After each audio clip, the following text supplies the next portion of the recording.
Seja para poupar tempo ou para melhor concentração, o que podemos ter a certeza é que os audiobooks têm cada vez mais adeptos.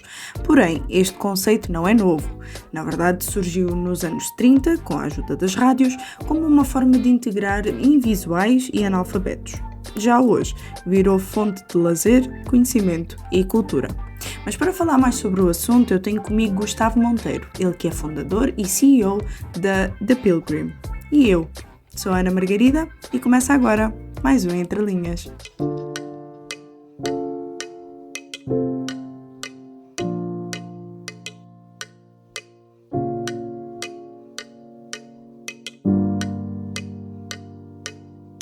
Gustavo, apresente-nos a Pilgrim. Como é que surgiu esta ideia e o porquê de uma aplicação virada apenas para audiobooks? A Pilgrim surgiu de um esforço que eu tinha dentro de uma editora onde eu trabalhava, em que eu queria alcançar os nossos clientes, né, nossa audiência, de uma forma mais direta, né? Eu não gostava muito de depender da Amazon, né, que é o grande player, né, desse mercado, principalmente de e-books.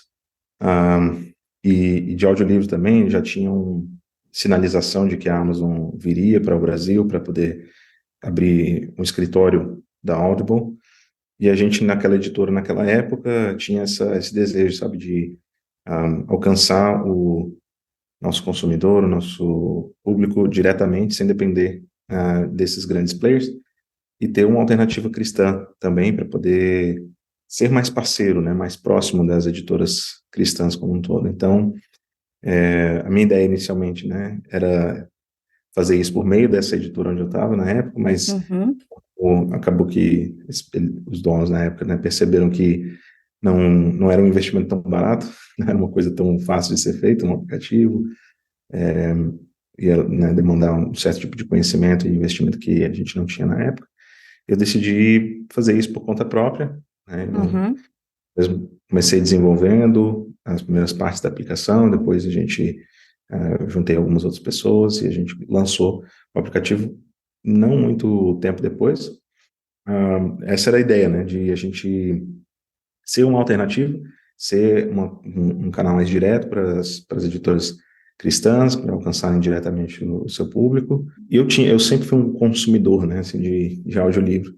Já há vários anos que quando estava estudando nos Estados Unidos, na Europa, mestrado, doutorado, eu sempre utilizava o audiolivro como uma forma de introduzir um pouco de diversidade nas minhas leituras, né? Estava sempre lendo coisas muito técnicas em papel, né? Mas no momento que eu estava andando para onde eu estudava, muitas vezes eu colocava um audiolivro que era de algum assunto diferente do que eu estava estudando no momento. E eu ficava um pouco triste de ver que não tinha tanta coisa em português, né, disponível. E aí, quando eu comecei a trabalhar com essa editora, eu vi que realmente, assim, principalmente para o público cristão, tinha menos ainda. Eu pensei que se a gente criasse esse aplicativo, a gente conseguiria dar um incentivo para as editoras investirem, né, em audiolivros. Porque de novo, acho que o audiolivro é uma mídia que, diferente, né, do e-book, em comparação com o livro físico, o audiolivro ele preenche um espaço diferente, né, no seu dia, né? Então, essa era mais ou menos a ideia, esses eram os meus objetivos, né? Incentivar a produção de audiolivros, que é uma mídia que eu acredito que é muito boa, importante, e ser uma alternativa, né, para as editoras cristãs poderem ter um pouco mais, né, de margem e encontrar o seu público mais diretamente. É interessante, Gustavo, estar a dizer isso, o facto de ver o livro agora como um média, como a gente diz aqui em português de Portugal, para os nossos ouvintes portugueses. É muito interessante estar a dizer uma coisa dessas, porque se nós formos, né, pesquisar um pouquinho como é que surgiu esta ideia dos audiobooks ou de ouvir um livro, na verdade, isto não é uma coisa assim tão recente. Isto começou nos anos 30, exatamente para integrar pessoas que eram invisuais ou analfabetas, para que não ficassem de fora do conhecimento. Mas eu acho muito interessante essa expressão que usou, que de facto o livro tornou-se um mídia, e meio que nós vemos essa progressão do livro físico passou para e-book, porque hoje em dia toda a gente está mais nos tablets, ou está no computador, ou tudo mais. Agora, eu acho muito difícil alguém não ter num, como é que eu ia dizer, em algum servidor, seja ele qual for, um audiobook já descarregado para ouvir ao longo do dia, tal e qual como o Gustavo fazia. Então acredita também que de alguma forma os audiobooks hoje em dia tornaram-se também mais um momento de lazer, não só de conhecimento, mas também um momento de lazer e até mesmo para, como é que eu ia dizer, aprender um pouco mais sobre diferentes culturas. Uhum. Não, sem dúvida. Toda média, né? Como você está falando, toda Uhum. mídia diferente, Pode usar mídia, não há problema. toda mídia diferente, ela se entrega melhor a certos tipos, né? Gêneros diferentes de literatura, né? É, e assim, eu acho que você foi lá nos anos 30, né, para falar sobre o advento dos audiolivros, mas é basicamente uma forma de recuperar algo que já é da natureza humana de muito antes disso, né, que é a tradição oral, né? Uhum. Você Oh, ter sem uma dúvida. pessoa, você ter uma pessoa lendo para várias, né? Esse, na verdade, foi o padrão, né, da maior parte da história da civilização humana, né? É Uhum. só muito recente que, assim, né, você vai, né, com o advento da printing press, né, da imprensa, né, de Gutenberg, você Uhum. começa a ter, né, com todo o processo do impacto das reformas, né, europeias, você começa a ter realmente um empurrão maior para a literacy, eu esqueço as palavras em português, desculpa. Literacia. Literacia, É, sim. sim. Não há problema que eu Então, também sou tradutora. tá bom, obrigado. Eu Muitos anos morando ajudo. fora, morando Acredito, em países de língua acredito. inglesa, eu acabo. Mas então teve um empurrão muito grande, né, nesse sentido, mas até pouco tempo não eram todas as pessoas que conseguiam Uhum. ler os seus próprios livros, né, ou que tinham a sua própria biblioteca, né? Então, eu acho que esse movimento, né, é um movimento de trazer bastante democratizar mais, né, o acesso à literatura e é um retorno também, né, alguma Uhum. é, parte importante da vida da civilização humana. Então, cada mídia tem os seus gêneros literários que para aquilo que se entrega melhor. Uhum. Então, eu acredito que com o advento do e-book, provavelmente algumas coisas que nunca seriam publicadas, né, porque o papel é muito caro, elas podem ser publicadas agora de uma forma eletrônica muito mais barata e nem todas as coisas precisam ser impressas, né? Nem tudo que se Uhum. escreve precisa ser impresso. Antes da internet, né, do meio eletrônico, se você queria ter alguma coisa na mão das pessoas, você tinha que transformar isso num panfleto, numa coisa que você entrega para nas mãos das pessoas, né? Mas agora você não precisa disso. Eu acho que é a mesma coisa com audiolivro, né? Talvez o audiolivro, acho que ele participa de um fenômeno maior, que é o fenômeno do audiovisual, né? Uhum. Então, com o advento de Spotify, YouTube, né? E as pessoas, pelo menos aqui no Brasil, eu não sei como é que é aí, mas utilizando muito a mensagem via áudio, mensagem de Uhum. WhatsApp, por exemplo, né? Por áudio. Acho que o áudio se tornou uma parte mais relevante do nosso dia a dia, uma mídia que a gente tem mais costume. E eu gosto de fazer um paralelo também entre a rádio, né, e a TV, né? Quando a TV apareceu, o televisor, as pessoas, muitas pessoas acharam que o rádio ia acabar, né? Uhum. E hoje a gente tem muito mais rádio, né, aparelhos de rádio, e a gente usa muito mais o rádio do que naquela época, nos anos 50, né? Só que porque o rádio hoje ele está em outros locais, né? Ele foi colocado no carro, né, e não na sala, né, da casa. É, e provavelmente você ouve o rádio para notícias, coisas de, como a gente está fazendo agora, né, de Sim, sim, discussão sim. cultural e tudo, análises, e não tanto para novelas, né, para histórias, né, que a televisão Uhum, acaba se tornando mais uma mídia mais interessante para esse tipo ah, de ficção, né? Então, uhum, eu acho que o advento de novas mídias acaba, não faz necessariamente com que a anterior seja suplantada, uhum. mas elas acabam se acomodando, né, com gêneros literários, funções sociais diferentes. Muito bem. E há pouco o Gustavo estava a dizer que também a Pilgrim ela surgiu como uma forma também de alcançar as editoras cristãs, porque não havia muitos audiobooks de livros cristãos e principalmente em português, que essa era a preocupação também. Fora isso, havia mais alguma necessidade ou outra ideia que queria promover ou uma necessidade a mais que queria responder com a criação da Pilgrim? Uma coisa que eu percebi depois ah, é que o aplicativo também é uma boa forma de produzir ou de poder potencializar o relacionamento entre as pessoas que são usuários do aplicativo. E isso é uma coisa que a gente está agora querendo desenvolver melhor, porque a gente realmente nunca desenvolveu funcionalidades específicas do aplicativo para isso. Nós estamos fazendo isso agora, né? Enquanto Uhum, essa fase nova que a gente está desde o início desse ano. E essa eu acho que é a nova fronteira, assim, né? Dentro do nossa visão para esse aplicativo, que é facilitar a interação entre diversas pessoas que estão lendo o mesmo livro, é, por exemplo, poderem discutir a respeito da leitura, poderem, né, se organizar em clubes de leitura, em grupos, e a gente poder facilitar isso também com alguém que seja talvez o próprio autor, né, se ele estiver disponível, ou alguém que é um estudioso daquele autor, que possa ajudar uhum.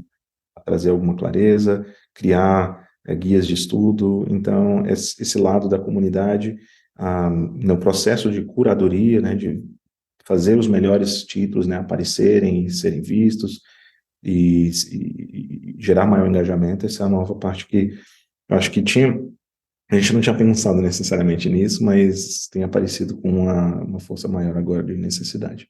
Muito interessante mesmo. E mais fantástico ainda é saber que isso foi conforme a aplicação foi se desenvolvendo e vocês foram trabalhando nela.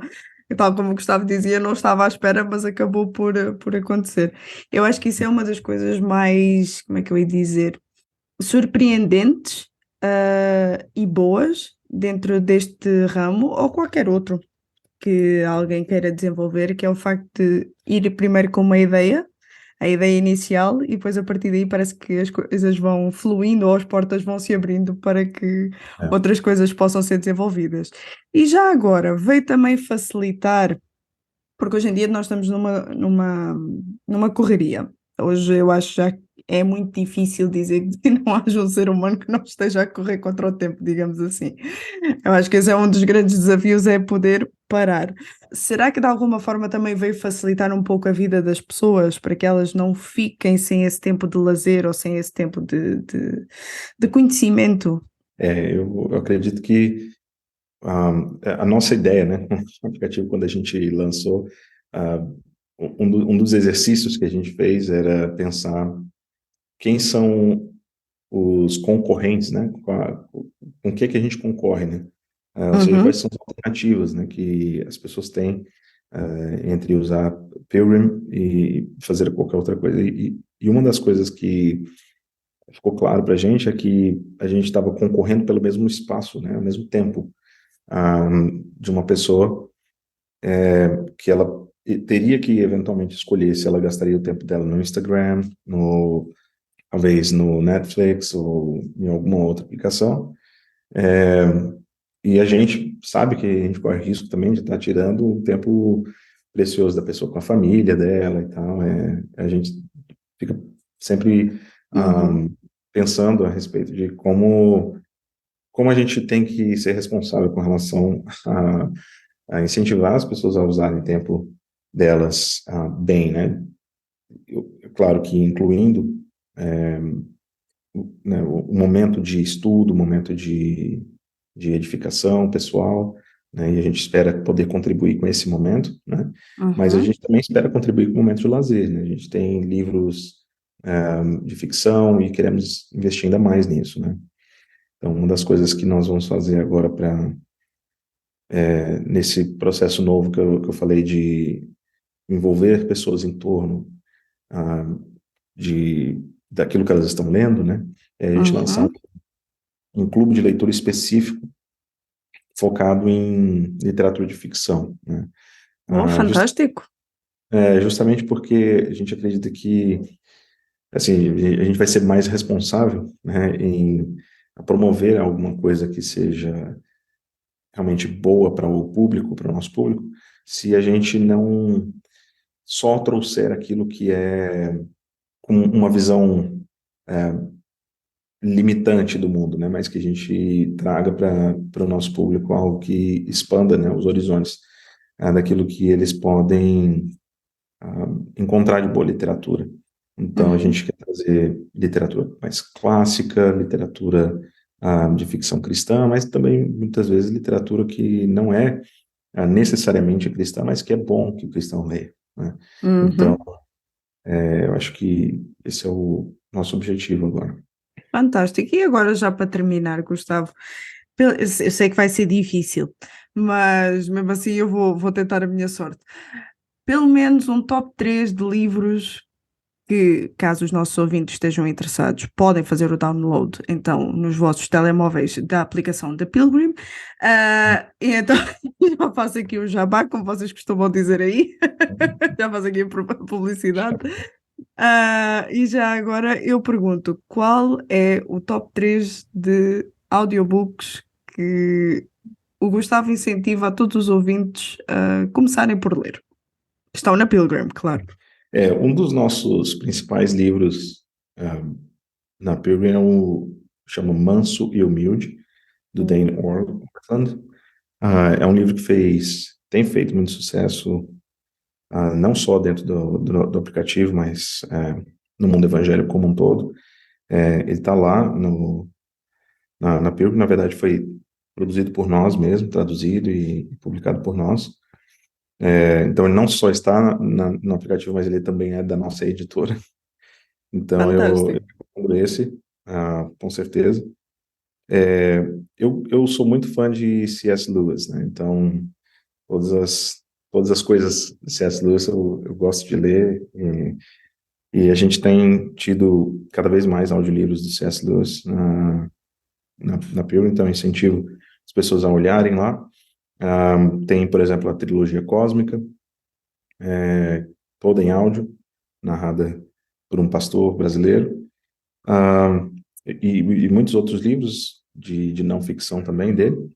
E tem um outro livro de ficção que comecei a ler recentemente, que estou gostando, chama Saga Wingfeather, e também recomendo. É uma coisa talvez mais juvenil, ah, mas, sim, temos muitas coisas novas e legais chegando agora também, que os ouvintes vão fazer bem se baixarem o aplicativo, descarregarem, né, a aplicação, e olharem lá, assim, sempre a gente vai colocar coisas novas lá nas esteiras, né, do aplicativo. E tem para todas as idades, todo tipo de escolaridade também. A minha esposa usa muito um audiolivro que é Histórias Bíblicas para Crianças. Ela coloca para as crianças ouvirem uma narração feita por uma mãe, escrita por uma mãe, em cima, né, baseado nas histórias da Bíblia como um todo, do início ao fim. Então, esse é um outro também que vale a pena ser recomendado, e faz muito sucesso também. O Entre Linhas contou com a participação especial de Gustavo Monteiro e com a apresentação de Ana Margarida. Realização RTM Portugal.